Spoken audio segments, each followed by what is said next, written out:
This is the Extensionists, Conversations with Great Thinkers in Agriculture. I'm Toban Dyck. And I'm Jay Whetter.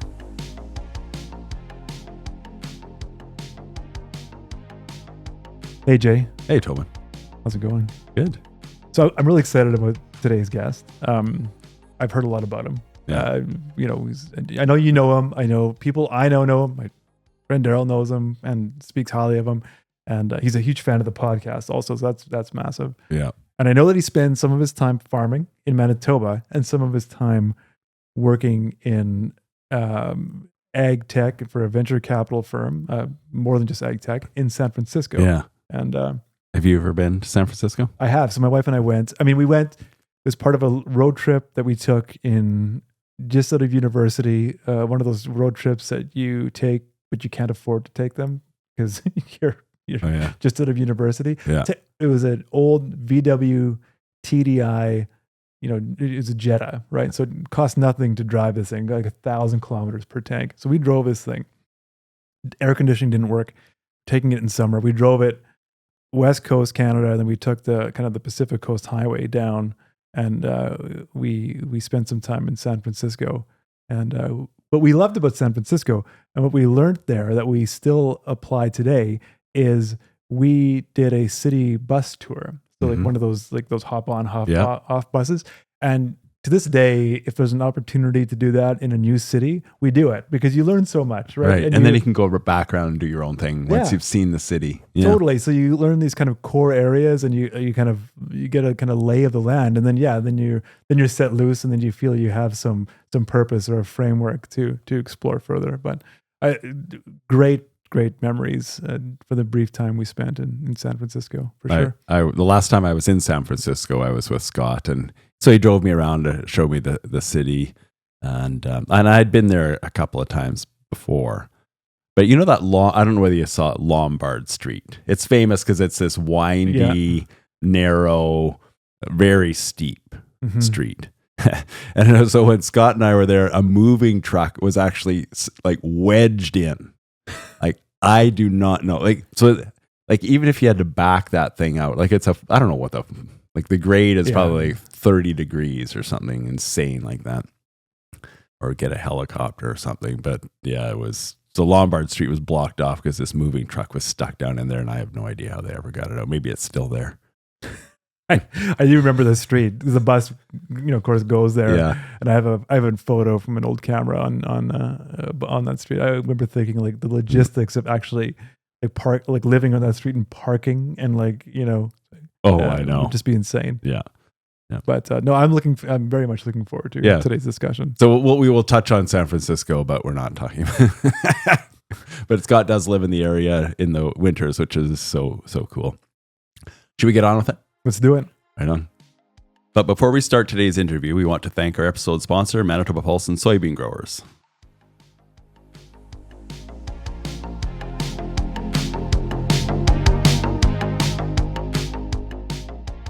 With the 2025 growing season kicking off, Manitoba Pulse and Soybean Growers wants to encourage you to sign up to receive the Bean Report.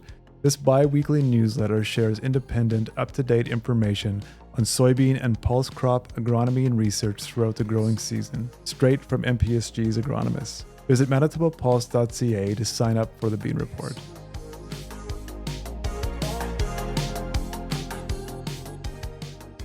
All right, I'm here with my old friend Scott Day.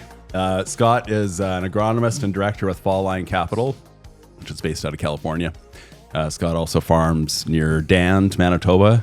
And Scott was my babysitter for a while, which I always like to tell people. Yeah. And he also just recently revealed that he thought we would be more polished at podcasting. And should we also talk about the socks before we go any farther? You have to now. So So apparently our socks are a very prominent feature in the podcast. And Scott was wondering about the particular lighting we had for the socks. And I put a lot of choice into my socks. And now I see them in this lighting. Yeah. And I maybe should have chose better than what maybe I did. You could have had some socks that matched your shirt. That's true. Or mine. Next time. Mine don't match my shirt either. Yeah, next time. And yes, I did used to babysit Jay, but I don't want that to be held against me. So I feel like that's why I'm so weird right now. anybody who's listening to this and knows Jay and knows Scott, I think we want a story related to that.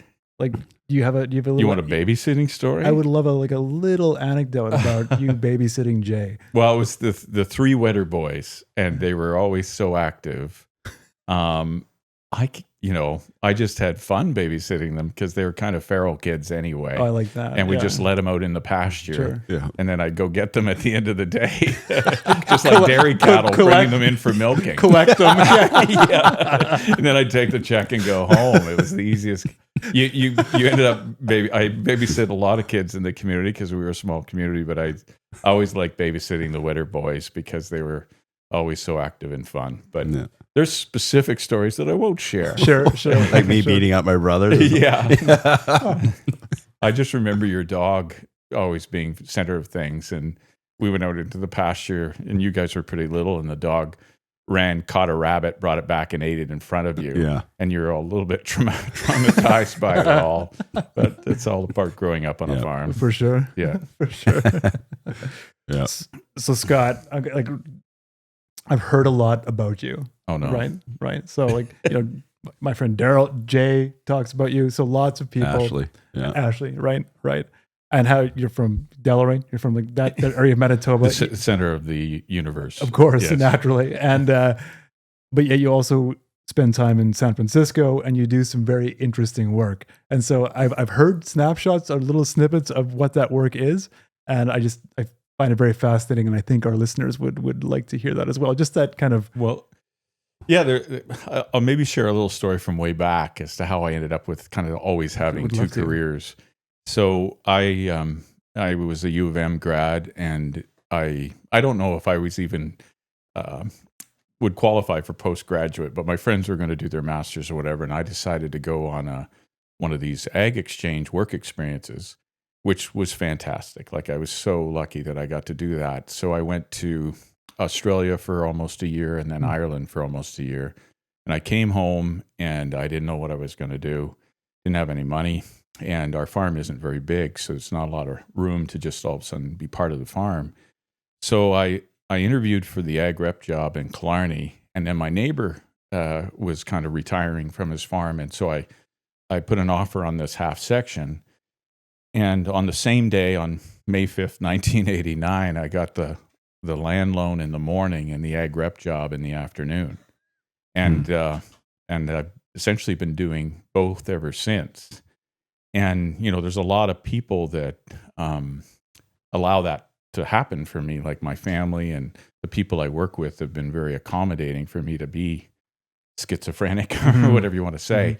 But there was a few years into being an ag rep in Killarney, I was living on the farm, and you remember Terry McLeod from CBC Noon? Yeah, I stay in touch with him, actually. So I somehow got this gig where once a week, he would phone me about the crop conditions, and it was like CBC had some crazy idea that all the farmers were up at 5 a.m. or whatever it was, but I'd do this interview in complete dark in the trailer so my wife wouldn't wake up. And this one morning, it's just for a short period of time during harvest, I did this. And this one morning, I decided to go to work rather than going back to bed. And I get to the Killarney office after doing this interview about how harvest was going. And my phone was ringing in the office, and it was completely dark. I remember going through the dark, finding the phone, answering the phone. And this woman from the Interlake was phoning me. And she said, you have the perfect mix of pathos and positivity to be in agriculture. This was one of these moments you always remember. And she says, I can tell you have the soul of a farmer. And it was and then she hung up. And I remember sitting there in my office in the dark thinking, well, I'm going to be both then. Yeah. I'm going to try and make this work as long as possible. I'll be compromising one or the other at times, but in the long run, I think it's going to be complementary. So I remember that moment in particular that I thought, okay, I'll try and I'll try and be in both worlds here because it looks like I have a place there. So some random woman from the Interlake Yeah. phones you at the office in Killarney and And it was changed your really, life. it was one of those things where the hair stands up on the back of your wow. neck and you kind of sit there and then, I don't remember what happened for the rest of the week, but I remember that very distinctly. So when I ended up, I was 23 when I became an ag rep, and I was really lucky to be in the Killarney community. The next youngest ag rep was twice my age. And so I wasn't expecting to be an extension specialist that early. I'd always wanted to be because one of my dad's good friends was our local ag rep, and I always had a great deal of respect for him and thought he was just a real professional. So I thought at some point in my future, I'd like to be an ag rep.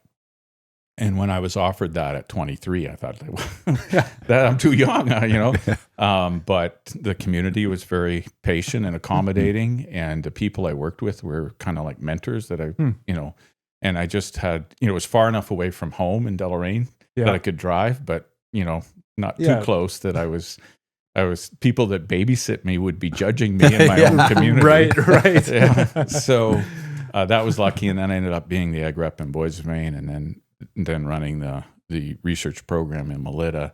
So I got to kind of cover all the bases in the southwest part of the province while working for the provincial government and still farming with my family full time. Wow. So I had 23 years with Manitoba Ag.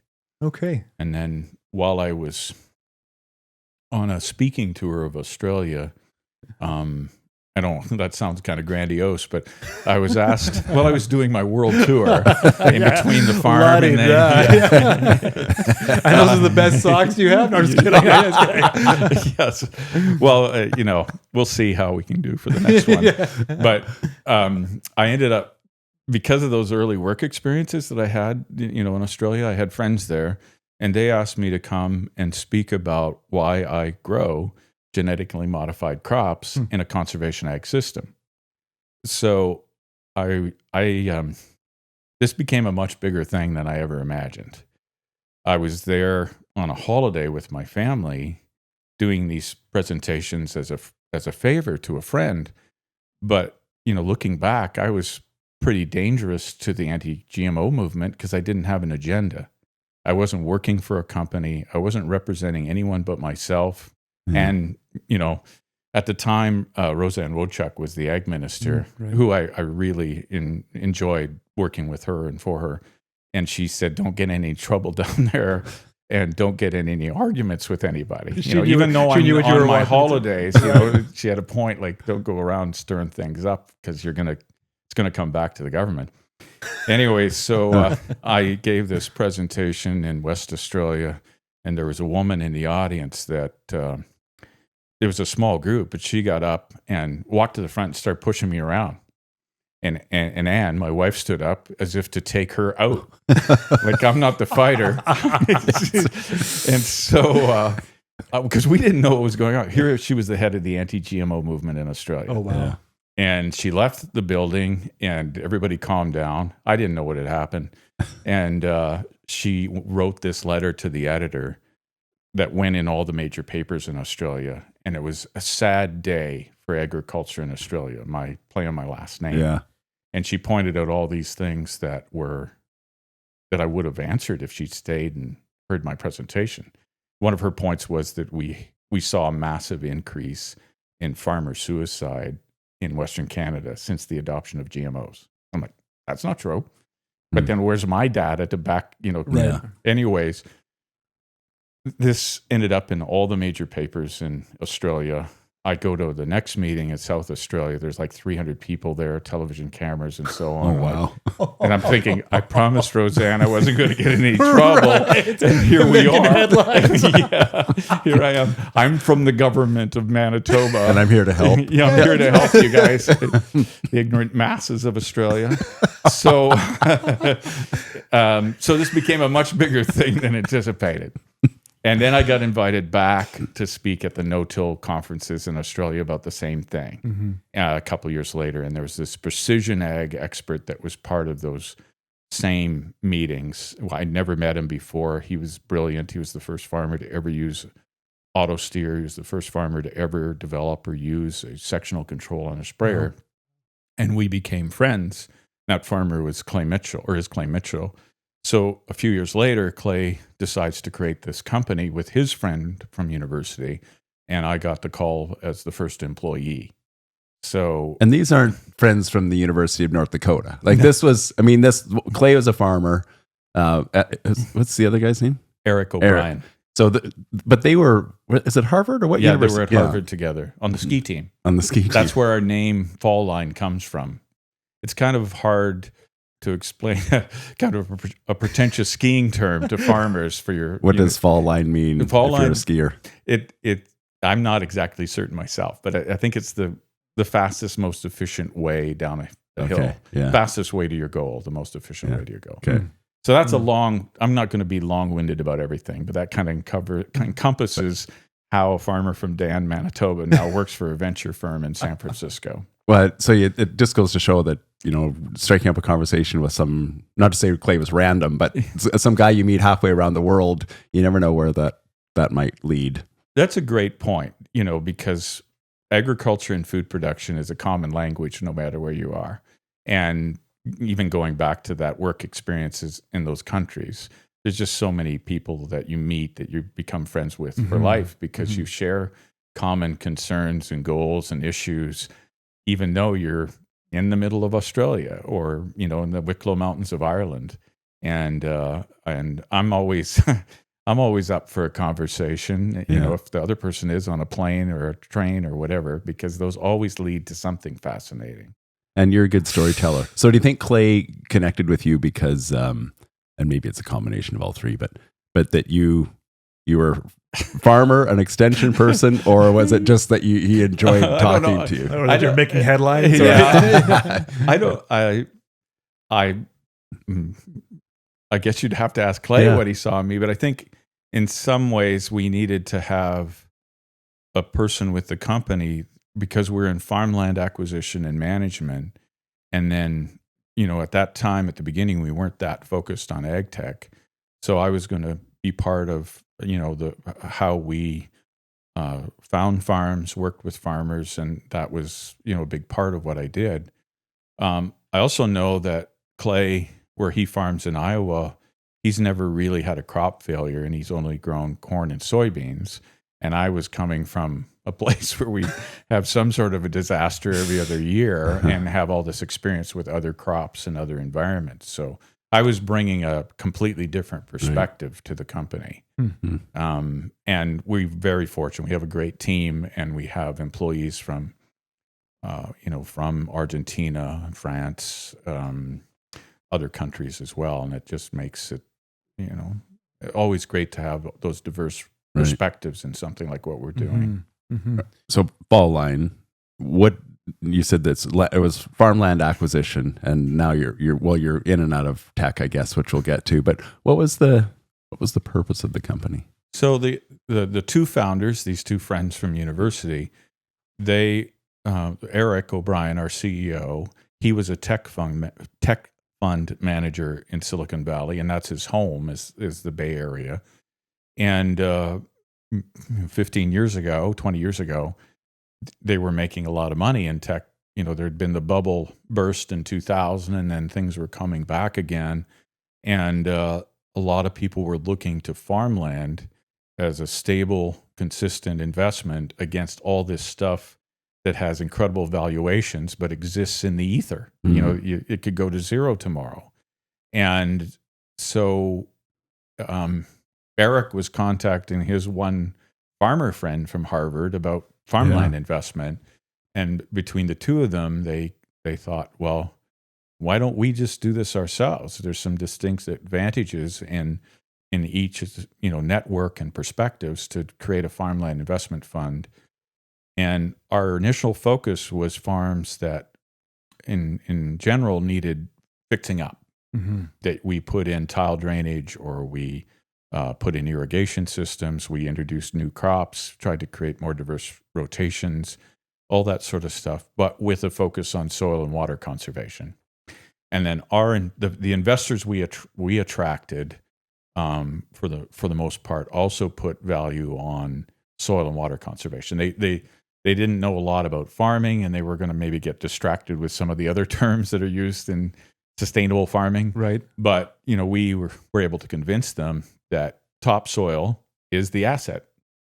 Asset preservation is reducing erosion. Right. 10 years from now, 15 years ago, 10 or 15 years from now, that asset preservation is where your appreciation is going to come from. And so we were very fortunate to attract institutional investors to use us as their vehicle to invest in farmland. So in the U.S., we're a real estate investment trust, which means we can only buy in the United States. But also within that, there are several states where we can't buy because they do not allow an LLC, a corporation. So North Dakota's off limits. Iowa, Minnesota, South Dakota's kind of iffy. Kansas is a little iffy. Oklahoma's off the table. Those are places we can't invest. We could create a different vehicle. We could to do the investment, but that would, I don't know, that'd be kind of risky or take a lot of effort. And so we found the states we could work in, and we started focusing on there, and we found some really great opportunities. We ended up in an area of Mississippi, for instance, called the Black Belt, where there had been farming around the Civil War, but there hadn't been a lot of farming since the Civil War. And this is near the Alabama border. We bought this large farm, developed it, and most of the community are Haldeman Mennonites connected to Manitoba. And so like the one farmer we work with, his great-grandfather had been the mayor of Steinbach. They're asking me questions. Do you know where Sinclair, Manitoba is, or Cartwright, or these places that you wouldn't expect from a farmer from Mississippi? That's amazing. That was fantastic working with those people. Some of them have come back, driven up here looking to visit with family, and have ended up at my farm in Dand as well. So we couldn't operate the farms ourselves. We had to rent them out to neighbors and not neighbors, but local farmers. And that was also very gratifying as well. You couldn't based on the rules, or you just didn't have the this was all so foreign to me. But because you're a real estate investment trust and you own the asset, if you operate it, that's a conflict of interest. Yeah. And it exists in other forms of real estate as well. So what was your job in either the purchasing or the maintenance or the operation of these farms? Well, so maybe just one step back in that I took a sabbatical for a winter. I was working for the research group, and Daryl Dimitrick was my boss. Oh yeah. And so he granted, let's say a sabbatical, because that was 2011. I don't know if you remember. Everything was flooded. We couldn't even get our plot seeded, and I didn't get my farm seeded. Neither did my neighbors. So we had a bit of time on our hands. So that's when I went in this first winter to be a part of this, and then I came back to the department thinking that would be it. And then that summer of 2012, they kept working on me to quit the government and go full time. And I said, I don't really want to do this, live in San Francisco all the time. So it was their idea to allow me to come back to Manitoba and farm in the summer and live there in the winter. So I'm really more of a support person to the team that manages the farms. Or at the beginning, I was involved in a lot of the diligence of finding farms and we never did things alone, but there was usually 2 or 3 of us that would travel to an area. And we were probably the only farmland investment group that always used the extension service in the local area. Like that was certainly one of my roles, was to talk to the local extension people, let them know what we're doing. We don't want to do things in secret. We don't want to be anything like that. And that was part of Clay's pitch to me in getting me to quit the government, is he says, you'll never have to compromise your values. I won't expect that of you at all. And I feel that's been very true in the 14 years since I've been a part of this. So we would go to a community after finding out a parcel's for sale, and you talk to local extension people about, okay, what sort of issues are with that area? Who do you think we should work with in the area? Which sort of contractors? And they were always very least in my experience, were great resources for us that I don't think anybody else was using in our line of work. Right. Yeah. So I was helping with diligence, and then you would be part of picking the tenants, because we need tenants that want to work with us, Right. because we do want them to pay attention to soil and water conservation, and that's not easy in certain areas. So you want to make them feel comfortable working with us, because they're going to be making some concessions, Mm-hmm. and so I played that role as well of tenant relations, farm acquisition. Then I eventually ended up managing our farms in Montana and Wisconsin, because I could drive to them. Right. Yeah. Right. So you're on these farms. You are implementing kind of new practices, or what does that look like? So it depends on every farm and Sure. every situation. So the one in Mississippi that I referred to, like, it hadn't been farmed for over whatever it is, 150 years or whatever. You first got to it's like grazing with some trees. So you clear it, and then we built some really large dams. We found out we built the largest dam in the state of Mississippi outside of government. When we were done building the dam, we didn't think it was that, but then we found out we were doing some pretty major projects in relation to what the state had normally experienced. And in that particular area, the county agent wrote me a thank you note for coming to the area and bringing this development. Like, I thought that was kind of cool. That is kind of cool. And the dam was for irrigation water? Yeah. This is every area has its kind of interesting quirkiness when it comes to agronomy, but you're in an area that has 60 to 70 inch rainfall. But if you don't have irrigation for, let's say, 6 to 8 inches of rain or 6 to 8 inches of water in July, you'll have half a crop. So you got to have tile drainage, surface drainage, and irrigation in order to be top production in a lot of areas of the South. And one thing when we're in the Delta now, the Mississippi Delta, if there's a farm that's got pivots on it, you'll discount it. You're going to move back to flood irrigation, depending on where you are. Whereas obviously other areas, pivot irrigation is a real asset. But there on the flat Delta, it's actually a deterrent. So you quickly learn all those sort of things as well. Why is it a deterrent? Because they just get stuck, or they're not as efficient? Or? They're not as efficient, and you also have this ability now with new technology, with LiDAR and all that, to do precision leveling of a field really accurately in little terraces, as opposed to simply having a field leveling action that's a straight gradient. So for less money, you can level a field and flood irrigate from corner to corner really effectively. So the terraces, I mean, there might be many and not noticeable, but just the water kind of sinks in and then flows. So rather than this kind of the steady running off the field. That's right. And also you need less, you don't have to move as much soil to level a field if you do it in these little terraces. Yeah, okay. And you'll flood irrigate, obviously, rice, but you'll maybe want to plant corn on that field the next year, and you need to have it drain as well as flood. So there's little advancements in technology that really kind of change how you're going to manage and develop those farms. How do you? I can imagine with all the farms, all the land, all the different scenarios, which are probably kind of infinite, like as many different farms as How do you stay kind of up to date with all the possibilities for these lands in terms of how to improve them? I don't know if I do. How do you try to? What really it is you develop a network in an area, and then they really, once this comes up to always comes back to kind of relationships. So if our tenants are like working with us and trust us, they're going to be bringing us other farms to buy.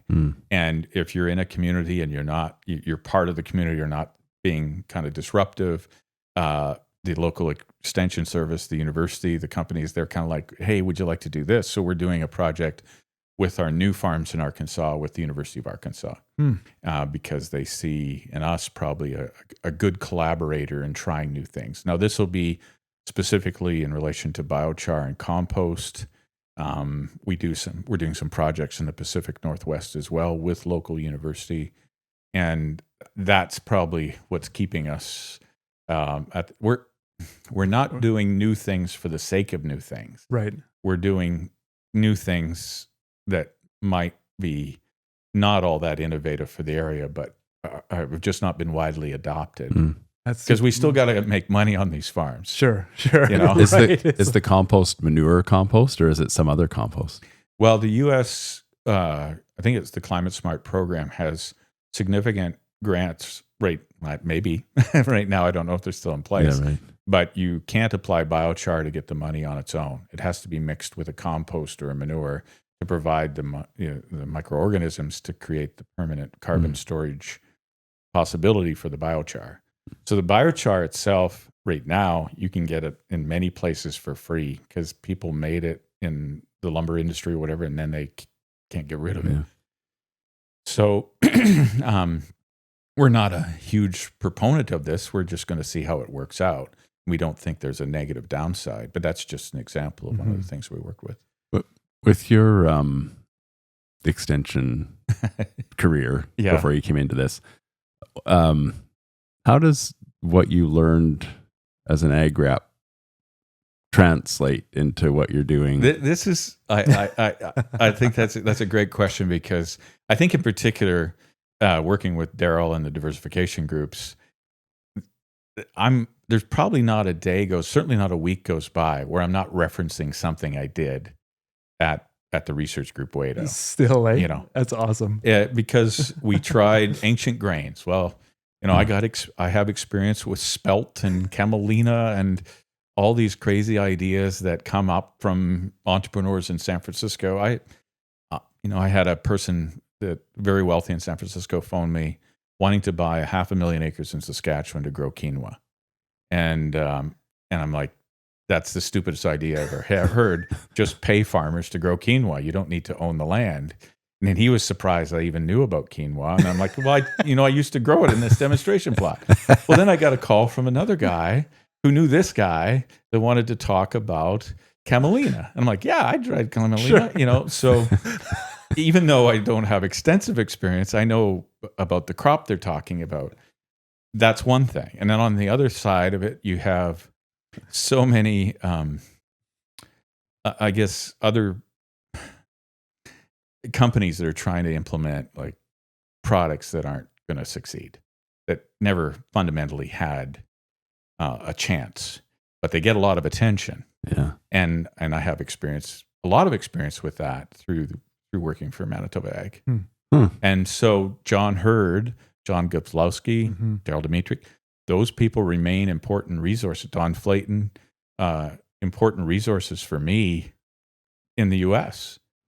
Because it's important to have that neutral third-party verification of things. That's amazing.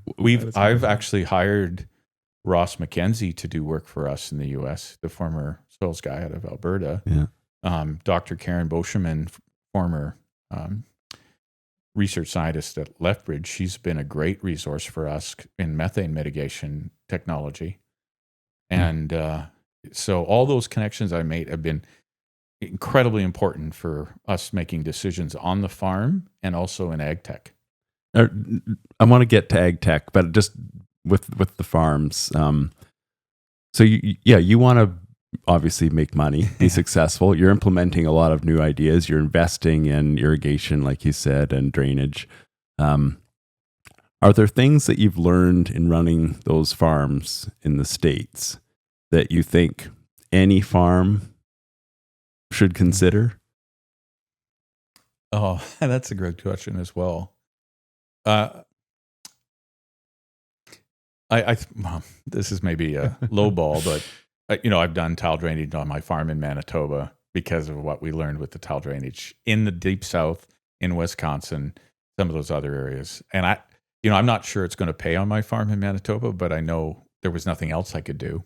Yeah. And I got comfortable with how it was an important part of how we improve farms in the south.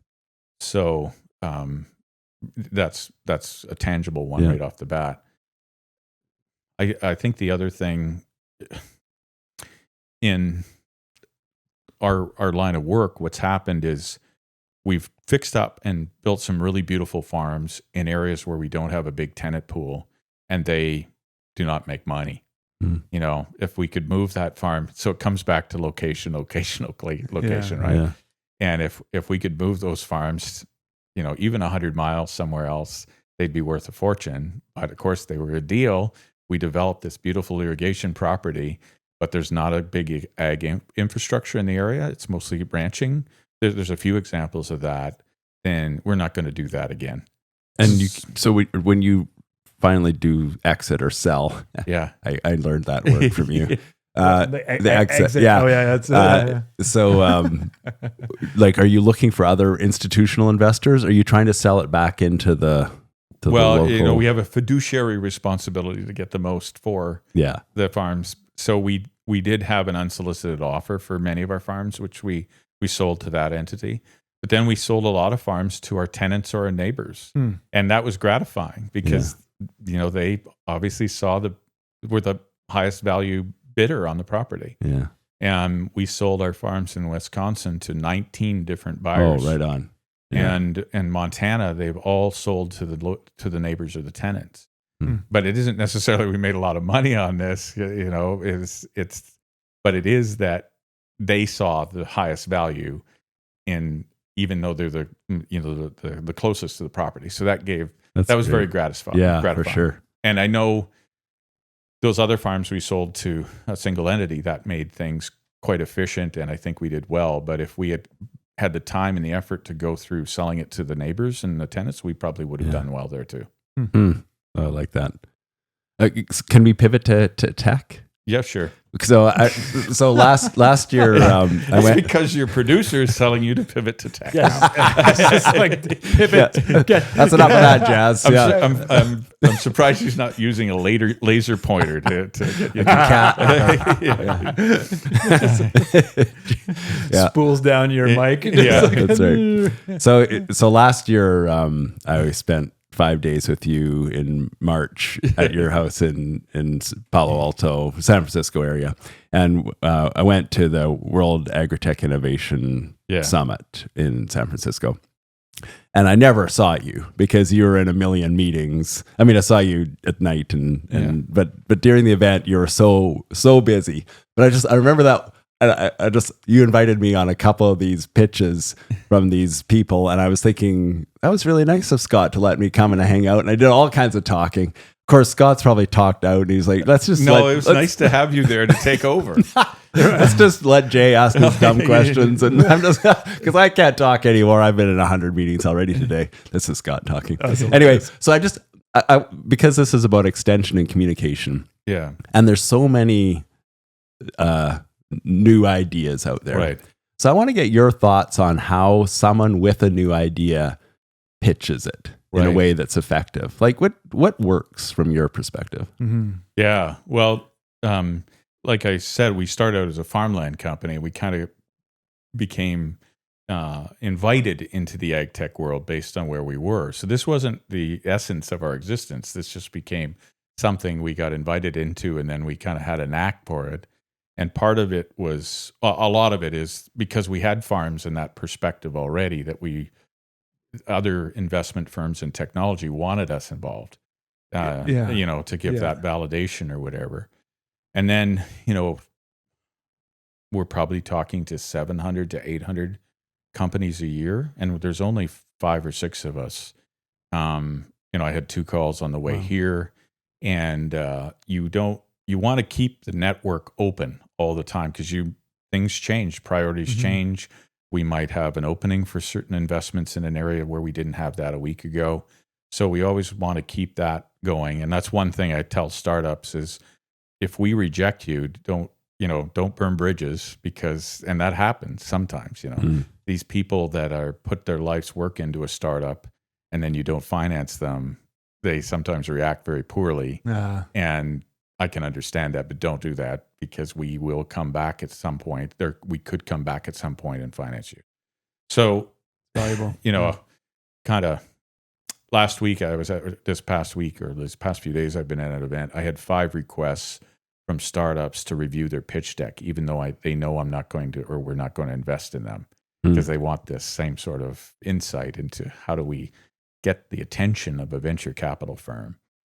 And I'm a little, I know what I like to see, but we're a different firm than the other firm The big thing right now is there's no money in the system. We're losing companies that we've invested in that we were very happy with, and they've shut down because there's no money to get them to commercial success. And there's no money in some cases on the consumer side either. We've been really lucky in the 35 companies we invested in, 35 or so. Almost all of them achieved the technical goals that you put forth or you expected from them, which is really the big risk when you're an early stage tech investor. Is are they going to create their thing that they said they were going to do? And then you hope that other money comes into the system to get them to that next stage. So when you're trying to capture the attention of somebody like our company, it always pays to do a little bit of work ahead of time on who we are. And so many startups waste half of the time explaining that the world's going to collapse and they're going to save it. That there's that 2050, 10 billion, we're not going to be able to feed everybody. The climate's collapsing, the world's going to be destroyed. That's something that if you're an experienced ag tech company, you've heard this a million times already.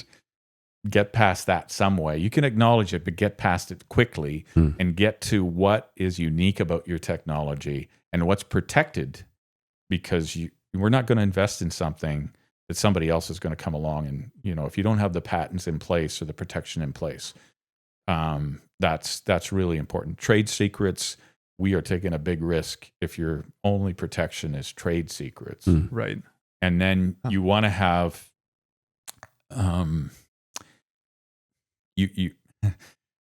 when you have that first visit with a founder that's created this amazing thing, you want, if you have some sort of signal that person is willing to step aside, that's good, because very rarely that person's going to be the person that makes it a commercial success.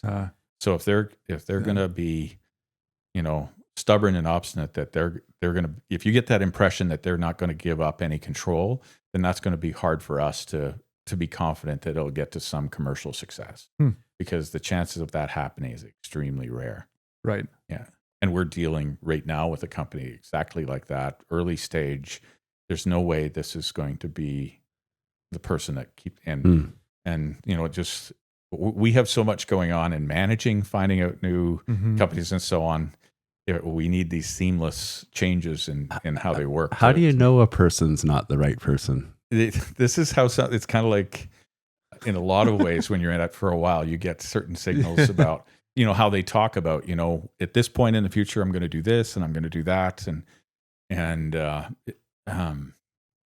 you have, I guess, your intuition grows as to, okay, this person's going to be a little bit of a megalomaniac here.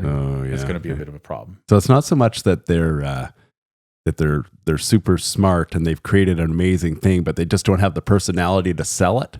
It's more that they're actually, So you actually want that sort of, eccentric mad genius at the beginning. Yeah. But you don't want that person egomaniac. Well, you don't want that person managing other people. If they're working 24 hours a day, there can be a huge backlash. And then the consumer facing that marketing phase, that's a different person as well. So I don't want to say that this is something we would dwell on. I just thought that would be an interesting point of one of the things. I think it's really interesting. It goes back to almost running any business. Yeah. Is that, you recognize your own strengths. Yeah.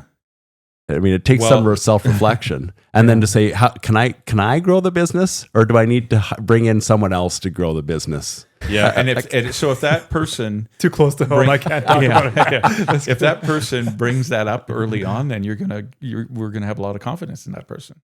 So a little bit of humility right off the bat helps. Yeah. Well, they can still be as eccentric and boastful as they want about what they're able to do. Yeah, right. But don't think that you're going to be able to do everything, because that's probably not going to succeed. So do you have a similar kind of gut about the products themselves that they're selling? So you have the person, and there's a judgment. I mean, judgment sounds terrible. $10 solutions for $1 problems. That's right. But so then you have the pitch of the actual product, piece of tech or whatever. Do you kind of have a similar kind of intuition to, or is that a data-driven thing? It's funny with us having companies that are not going to make it right now. We're a lot more humility than we had a few months ago, where this is going to work out well. A lot of the time in early stage, you're betting on the team as much as anything. You don't want to invest in a widget that's a one-trick pony. You're often looking for a platform that could expand to other uses and other markets, and then you're always coming back to the ability of the team and their credentials. We've invested in a company last year that is protein design, and we just thought the team's really cool. And the founder won the Nobel Prize for chemistry, and so we look kind of like with our investors. So you invested before they won the prize? Yeah, before the co-founder won. Nice. Actually, the little story here is we're having our annual meeting with our investors, and the new companies give a presentation, and the CEO of this company, he missed his cue on the Zoom to join us, and we were like, "Oh, this is not going to work out that well," because we were kind of proud of him. We wanted him to speak, and then a few minutes later, he comes on, and he's dressed formally. He's at the Nobel Prize ceremony in Stockholm. We didn't even know that, and he's not the one getting the award. The founder that's not with the company anymore was getting the award, but he's connected to him, so he was part of the award ceremony. Amazing. At the Nobel Prize event, and we're like our investors, we didn't tell them this because we didn't know it was happening. If you want to have a good annual meeting, have a spontaneous Nobel Prize ceremony during the meeting, like a live hit from the awards ceremony. Yeah. That's amazing. I guess that's a bit of a tangent, but it comes back to you obviously expect the technology to be unique and useful and potential. But when you look at some of our investments, people are like, well, that was pretty specific. But we were expecting a much bigger play from that technology, like robotic weeding to move into see and spray, automations of all other equipment, because there's a whole bunch of things that make that work that could be applied to many other pieces of equipment. Right. But if you don't have the team that you think, if they peaked at that point that they've talked to you, that's not great. Yeah. They got to have a whole bunch of other potential there. But that does sometimes happen. So interesting. Yeah. It's hard to predict the future. Yeah. And we're not 100%, but we've been fortunate that most of the companies have achieved their technical goals. What happened to the money? Why is there no money? Why is there no money? We want to get into a political discussion? If we have to. But this is one of this panel I was on this week. I'm the agronomist, and the other guys were CEOs of investment firms. They know this stuff much more than I do. I just have this farmer perspective on things. So this is my opinion. This isn't anything expert or whatever. But you look at some of the ag tech lately that has failed miserably, like $1 billion losses in the last few weeks on companies that we didn't invest in because we didn't think, if we could have made money on tech that we thought wasn't going to succeed, we would be very wealthy right now because we're doing a pretty good job of picking the ones that are going to fail. Yeah. And so when you have all that attention and money leaving the system to follow, to chase a fantasy, that really takes the wind out of the sails for everything. That's a specific thing. Yeah. Then you have an overall just collapse of tech investing in general. So right now, there's 3 startups that I know of. I don't know them. I haven't talked to them specifically, but I'm aware of them, that their entire business model is shutting down other startups. And they're raising money. And so one in particular I was reading about closed down 500 startups in Silicon Valley last year. So the big business in startups is shutting down startups. Yeah, it's the number one stock on NASDAQ right now. Inevitable. Yeah, so it's not just, it's tech in general. Yeah. It was I don't call it a bubble or whatever, but you also have this transfer of attention to artificial intelligence where there's so much money going into that, and there is a finite amount of money. And so you've had a change of attention. You've had mistakes being made, and then you have uncertainty about what's going on. So just on the this repeated notion that the world's population is going to hit 10 billion by 2050, and we're going to run out of food. You still does that still drive? Or I think the population projections are maybe pulling back a little bit. Is the need to feed the world still a driving factor in agriculture? Well, I've heard a couple of presentations. What was the guy from the Globe and Mail that wrote the book, Ingebrigtsen? Iverson? John Iverson. Not John Anderson. John Iverson. Iverson. Yeah. John Iverson does the rock and roll tours or something. In Winnipeg, yeah. So I think he was like, we're going to peak right about now or something like that. Anyways, this aspect that we're going to run out of food. Yeah. Ibbotson? Yes. Yeah, okay. We're going to get this sorted out eventually. Ingebrigtsen. But you look at, 2025, grain prices aren't so great. We got oversupply. There's still vast potential in other parts of the world. Canada isn't dealing with, we're able to produce at point that keeps grain prices from going up higher than they should be because of oversupply. And I don't know if I'm wording that well, but we're not dealing with food crises on an ongoing basis. We're dealing with distribution and inputs and some of these, actually a lot of political issues, but not an overall climate induced catastrophe or concern right now. We're growing soybeans from the edge of the tree row to the bottom, or the tree line to the tip of South America now. Mm-hmm. And that's conventional plant breeding. That's not GM or CRISPR that could take it to another level. We got a vast area that we can grow these crops just with a little bit of tweaking. So I was wondering about like that. So sometimes I feel like the base agronomy, we still have a ways to go in just getting people to do that. And maybe tech, is tech going to save the world, or do we just need to coming back to being extension people? Yeah. Do we just need to extend what we already know and already have?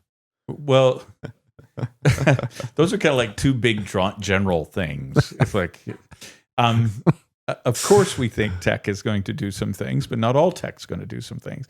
And we're looking at technology right now, that will replace conventional pesticides. Yeah. That are very effective, very inexpensive, very safe.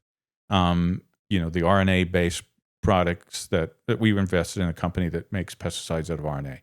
And their first year, last year, with controlling Colorado potato beetle was great. They're sold out for 2025. They now have a new product that really improves all insecticides. And these are products that are just made from proteins. Yeah. So when you use them, they may be effective for a few days, and then they degrade into only nitrogen. There's no residual issue of anything. And they can make a pesticide, a herbicide, they can make an insecticide, a fungicide, and a herbicide from this.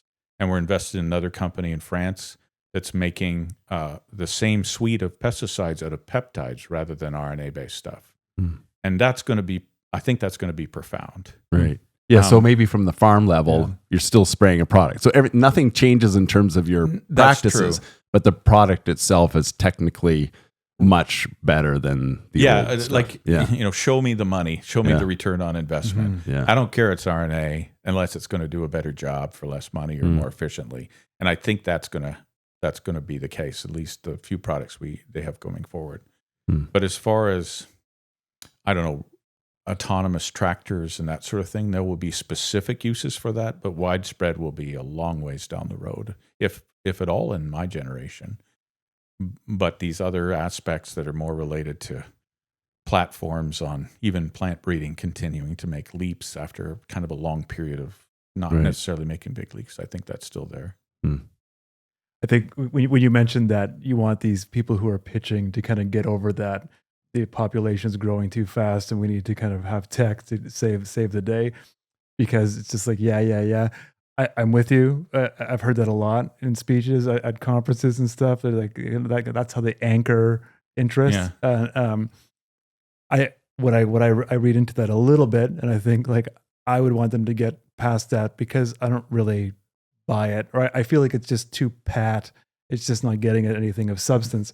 So is there a pitch that stands out to you that got right into it, like right into something that was a bit unique and didn't rely on those kind of conveniences? Those I think those that go right to a return on investment, and clear on what the market is and what their cost is and what their margin is. Like they've done their homework that this has to succeed at the farm level in order for it to scale or persevere. You know, at this conference on Wednesday, it was an animal tech conference. It was asked of the audience, do you think the consumer will pay more for methane mitigated milk or beef? No one put their hand up. And then one person in the industry stood up and said, we have data now that will show if you claim that, you'll have a negative response in the marketplace. And yet on the tech side, you know, there's so many companies looking to address that issue, which is something that maybe should be addressed. But if you're going to rely on that market to pay for the technology that doesn't seem to have any support on this other side, like you're not going to get a farmer to mitigate methane and compromise productivity if you're not showing a significant return on investment for that risk. So rather than something specific, I would say that it is definitely those tech pitches that understand how they're going to improve efficiency and return on investment right off the bat. So to take this back to extension, in your years of working with Manitoba Ag, and then also in your role now, what have you kind of zeroed in on some really good, effective extension techniques? There's one pet peeve of mine that's I'm known for with our company.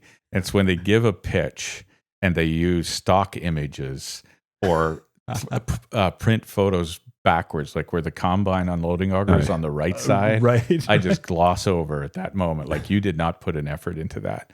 And a few weeks ago, I was really kind of, I guess, these two guys that had raised a company that was worth $1 billion that had gone bankrupt, of one of the ones that they contacted me about their next issue or their next technology, because they'd remembered me as a farmer kind of tearing them apart when they did their raise, and we never gave them any money, and they raised $1 billion and then they went bankrupt. And they have this new technology. And I was going to be the first to hear their pitch, and they wanted me to tear it apart. And it had been built entirely from an AI agent, this pitch. It was the worst presentation I'd ever seen. There was implements in it that I had no idea what they were. They didn't either. The robot or the agent had created these mythical pieces of equipment. And the weird thing is one of the pieces was attached to a 4440 John Deere, like a legitimate photo. It got scrubbed off the internet. Amazing. And then it attached this alien mutated thing on the back of it. Limb. Yeah. So in extension and pitch, be very sincere and I don't care if it's quality photos or quality graphs, have some sort of connection to it rather than just grabbing something off the internet. Yeah. And then we're always seeing data that doesn't have context. You know, your hockey sticks things, and they'll give the axis or whatever, but they won't give your coefficient of variance or whatever. Not that I'm a stats expert, but if I don't see the context of the data, you know, we're gonna want to see it. Yeah. So if you're brave and if you have the ability to give the context to your data that really backs up that you're doing something that's significant, then definitely do that rather than vague things like 50% increase in yield, but no context with that. Right. Right. So you're looking at a little bit of humility, certainly sincerity and authenticity, and try and make sure it's relevant to your technology, what you're presenting. You know, a lot of them, there was a company that gave a pitch about, let's say, peas and how this was going to save the world, their pea meal.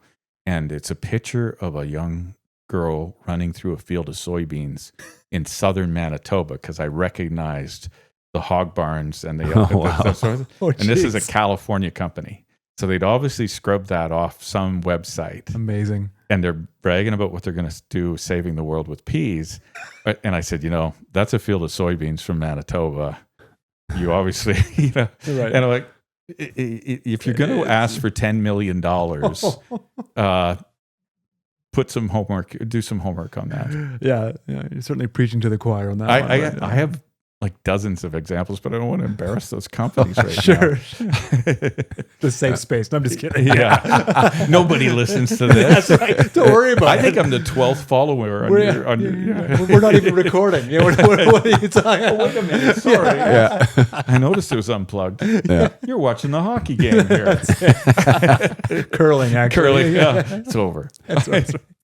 Scott, when you think of changes you've made on your own farm or things you've adopted, so you've got a bit of a leg up on, I think, just with all your experience with like Yeah, it was observing and critiquing new ideas.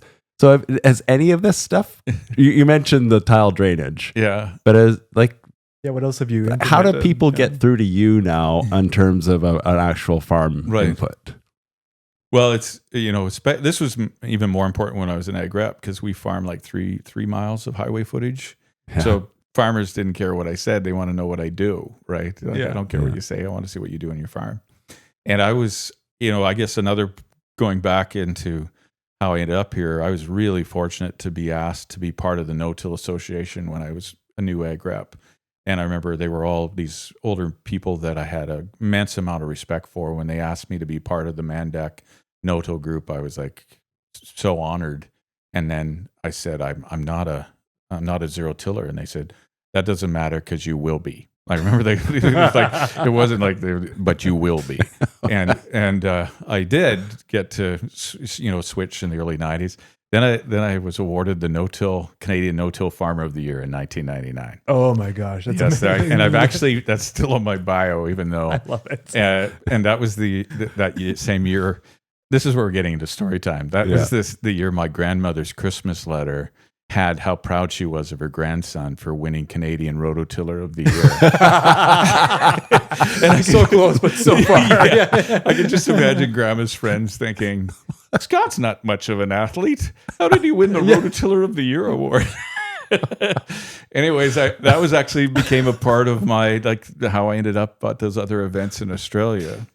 So no-till was a big, a lot of us were early adopters, but I was an early adopter of no-till dry beans. I remember speaking in Altona and people getting upset because we were destroying their method of growing dry beans. Disruptive. And, I did sunflowers no-till and that sort of thing. But I think I'm a terrible example of a research farm now because I don't have any time. I'm just managing the farm to be as efficient as possible. All of us that have jobs off the farm, we have different motivation and priorities. So it doesn't mean we don't want to do those things. It just doesn't fit in. And I'm very fortunate. My dad has remained active the whole time. So he worries while I jet around the world. I can relate. Yeah. So it partly was, his cooperation that allowed. But I would say there are a million things that I would be doing today if I had the time to do them. I would be growing corn right now, and we were the first to bring the Samco planter into the U.S. with the biodegradable plastic. They use them in Northern Ontario and in Newfoundland. We got tremendous yield advantages in Wisconsin, but it's not worth the hassle or the effort in relation to that climate. What does it do? It's a planting system out of Ireland that's been around for a while, and you just simply plant the corn with biodegradable plastic over it, and creates probably about 500, 600 heat, growing degree day or heat units, corn heat units. It's not a slam dunk, but it'd be something I would be trying. Yeah, I would definitely be doing some longer season crops and maybe more diverse rotation. But the tile drainage, the surface drainage, and my approach to fertility and prescription mapping and so on has certainly been encouraged by my work in the U.S. Yeah. Do you think there's a bit of a vacuum with think of all the tech that's available to farmers, myself, yourself, and kind of the level of adoption, say, of southern Manitoba, because that's where we're sitting right now. Is that a kind of is that a failure of extension? Yeah. Well, I obviously have a soft spot for Sure. extension, and I think we're at this period of time where AI is going to be doing all this stuff. Where's the data going to come from? Mm-hmm. It could just be kicking out even more inaccurate stuff if there's not good third-party verification of data. And so I don't think I'm not sure about the lack of extension Mm-hmm. and the adoption of new technology, but because we've been pretty lucky in Manitoba to have these titans of extension, even though they're overworked and we don't have enough of them. But are they going to get replaced as we have these changes in career or people retiring and so on? So I think for the industry to continue to move forward and be successful, we need to have a good extension base.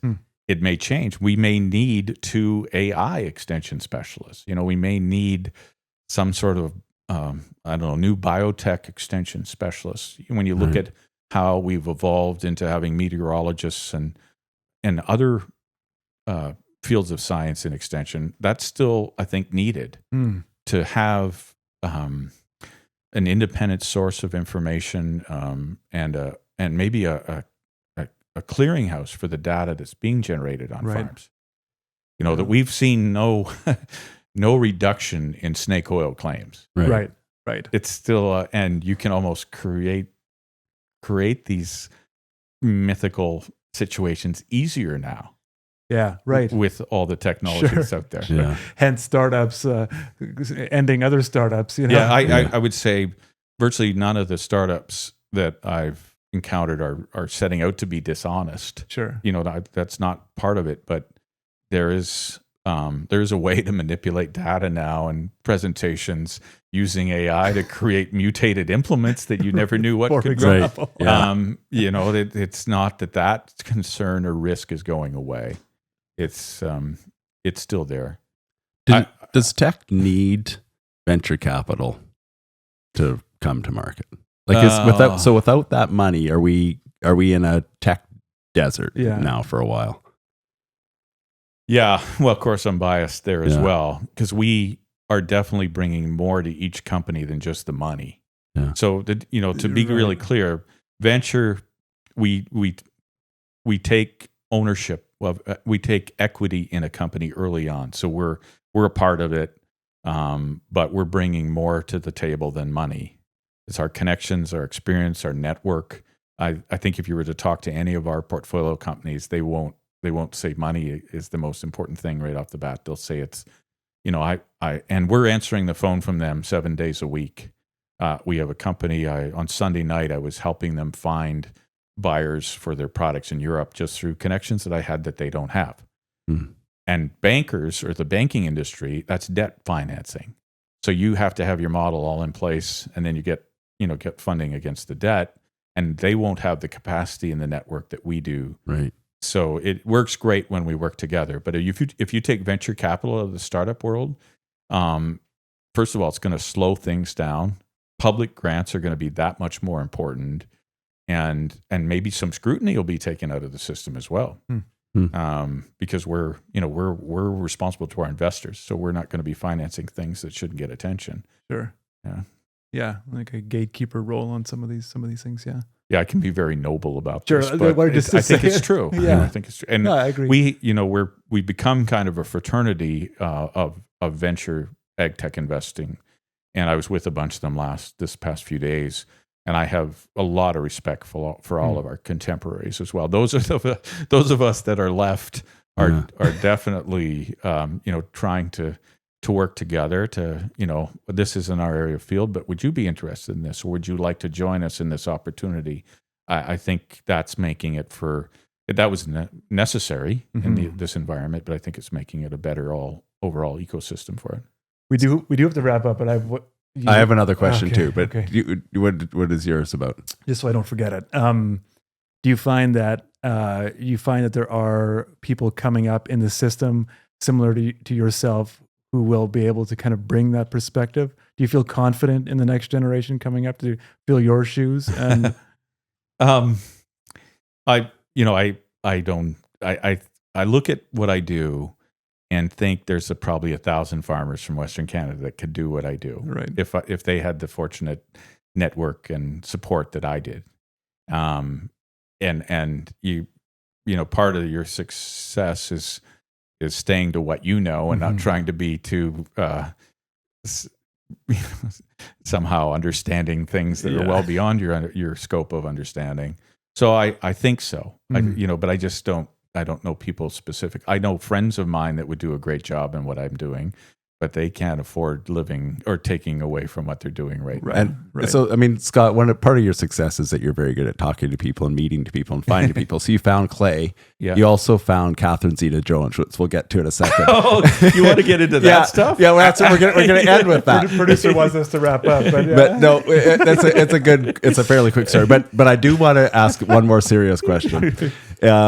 So you're not my brother, but you're like my big brother. Okay. And you're my mentor, and you're our biggest fan. Whoa. And you're a sock aficionado. Yeah. So what advice would you have for Toban and I as we build on this extensionist mission that we're on?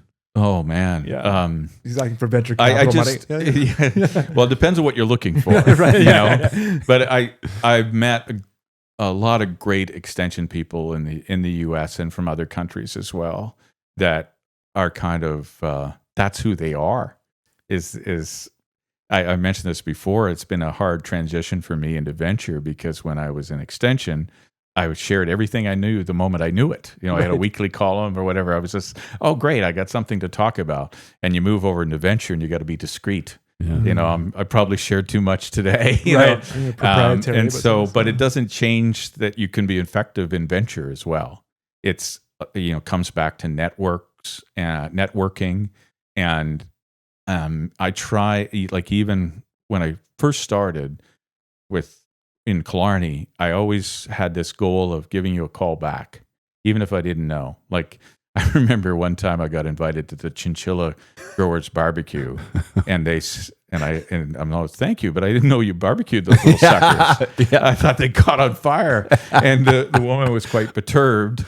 And then she phoned me back later about something, and I phoned her back, and she really appreciated that because nobody ever took them seriously after I had not taken them seriously, and so I think. Whatever you're doing, as long as you fulfill your promises or expectations, you're going to be effective. And so you're continuing to find these extension people in other locations, I think will still have a lot of relevance to your listeners. Yeah. You know, there's people that are as passionate about, not quite as passionate, but there's people that are passionate about soil as John Hurd. And they know John Hurd, and they're from Mississippi or Kentucky or whatever, and they'd be fun to visit with as well. Yeah, no, that's true. Can you tell the Catherine Zeta? I just love that story. My wife will be upset that I share this one because I got Catherine. There's two stories I'll share. I know we're over time, but there's two. Yeah. So the first one, I'm living in Ireland. I'm working on the dairy in the Wicklow Mountains, and I go to a Bruce Springsteen's concert. This is in 1988. And Bruce Springsteen was doing this Tunnel Love tour. And I'm at the RDS, which is the Royal Dublin Show. And the biggest event to occur at that venue in the was the Royal Canadian Mounted Police musical ride. 250,000 people in Ireland went to see the Royal Canadian musical ride. That's kind of a side thing, but over a course of 5 days, 250,000 people in a country that has less population than Toronto went to see them. Yeah. And they were always asking me, how do they fight crime on their horses? Anyways, the Bruce Springsteen concert was the second largest venue that year behind the Mounties. Yeah. And leaving the concert, people are kind of drunk. And I had a leather jacket on or whatever. And this guy stops me and he goes, Jesus, you're Donny Osmond. And I'm like, no, I'm not Donny Osmond. Of course, with my accent, they were certain I was Donny Osmond. So he calls all these people over. Everybody's drunk, and I remember I had my back up against the stadium. There's like 50 or 100 people there, thinking I'm Donny Osmond, and I had to. I said, "What do you want me to do? Sing like Puppy Love?" Or, Jesus, that'd be great if you sing some Puppy Love. So I sang a chorus of Puppy Love. And the police came over and broke it up, and I left. Was it the RCMP? Yeah, it was the last Mountie on his horse came over and says, okay, break it up, guys. Yeah. But I bet you those guys in Ireland are still telling the story about that time they met Donny Osmond at the RDS. So these are one of many stories from when I was traveling. And then the next one was... I don't know if it works that well because it's quite intimate. But well, we can. Yeah. So this story starts with my friend and I are in Rome, and I wake up that morning and I said, "We're going to go see the Pope today." And he goes, "The Pope in Rome?" And I said, "Are you Catholic?" Because he was Catholic, but he thought the Pope was in the Vatican, but he didn't know the Vatican was part of Rome. And I thought, okay, no, we're going to go see the Pope. So we walk down to the Vatican, and it's that Wednesday or whatever, he has a private audience. This was John Paul II. So he's having the private audience in the auditorium, and it's booked out. We can't get in. And this guy's saying, well, we got to see him. Like, I didn't realize we'd have an opportunity. So we pretended to be part of a British group of tourists. They were making a pilgrimage. And so we just get in their group where they're the last ones walking in, and we just stand in the middle and walk with them. And those Swiss guards are waving us, with the fancy outfit. They wave us in. They wave us right to the front of the auditorium. We sit down, and John Paul comes out right in front of us and goes like this. So my friend leans over and says, "Oh my God, we just lied to see the Pope." Thinking he was going to get struck by lightning. And there's these 3 girls that were there as well. And we ended up on the bus going back to the hostel, and we ended up playing cards with them or whatever. But I had this kind of shtick where I had pulled all the hair out of the side of my head on an accident in Ireland, and all my hair was over on a weave, like on a comb over. And so whenever there was a dull moment, I'd just go like this, and I was bald on one side of my head. This girl thought it was so funny. And so we became kind of talking a bit and so on. And her name was Catherine, and she was 18, and she was traveling with her 2 friends from Wales on an after-school trip. She was beautiful. And years later, I'm watching, it was like Letterman or whatever, and she said the happiest moment in her life was when Catherine Zeta Jones, her and her 2 friends backpack across Italy and Rome. And she didn't mention me specifically, but that's amazing. Met Donny Osmond. With a hole in his head. Right. So, I get to say in my fantasy world that I may have kissed Catherine Zeta Jones. Amazing. Yeah. But I didn't know it at the time. Yeah. Amazing. See, that's why I said it was a little hard because it gets intimate there. That was a little intimate. I was curious about it. Yeah, there's a little bit of swearing there and stuff like that. But Anyway, I actually had scanned my diaries last year from traveling and thinking, man, I was so glad I took a diary or did a diary, because there's lots of little stories like that in there. Yeah, that's amazing. That's putting yourself out there and visiting with people while you're going. You're going to have some sort of fun experience. Exactly. I love it. That's a great closing line. Thanks a lot, Scott. That was so much fun. It was amazing. Yeah, thank you.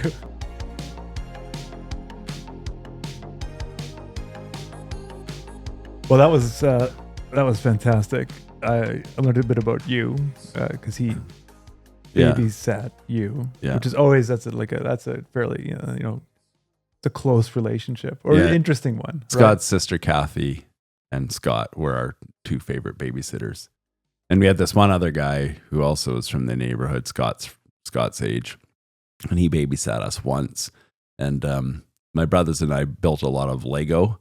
And this guy came and he just smashed all of our Lego creations because he was like pretending to fly them around with us, and then he'd just drop them and they'd break into 1,000 pieces. So we told Mom and Dad we didn't want him to come back ever again. Anyway, we don't need to talk about me and my Lego babysitting experience. So what did you get out of all that?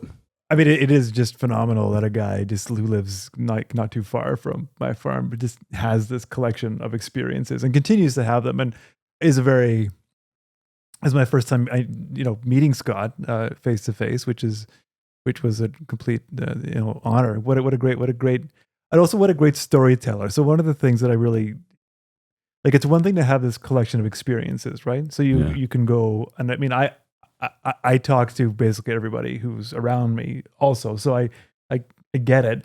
But he has a very great way of remembers all these things, right? Like, and so that's such a huge element to it. Like, to be able to recall these stories and piece things together and like build your world from them in a way, and then and then recall them in an environment like this. Like, he doesn't.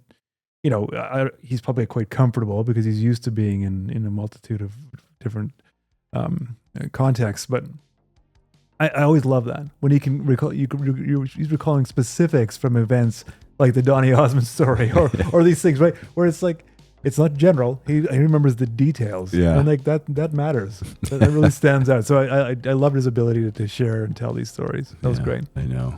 Yeah. I've been hearing great Scott stories for a long time. Scott. Once again, thank you to our episode sponsor, Manitoba Pulse and Soybean Growers, who want you to follow along with this year's regional variety trials. There will be opportunities for you to visit the variety trial sites throughout Manitoba this summer, and watch for a list of trial sites in the Bean Report at manitobapulse.ca. This has been the Extensionists. I'm Jay. And I'm Toban. Till next time. Are you curious about what Jay and I get up to behind the scenes at the Extensionists? The Extensionist has a newsletter. We'd love you to subscribe. We give you exclusive content, some behind the scenes, and important updates. You're never going to miss an episode again. Please sign up at theextensionist.com. This has been a Burr Forest Group production. We also want to thank the people you don't see. We're here, we're chatting away with our guests, but there's tons of people who work behind the scenes to make this podcast happen. Ryan Sanchi is our director. Ashley Robinson is the coordinator. And Abby Wall is our producer and editor.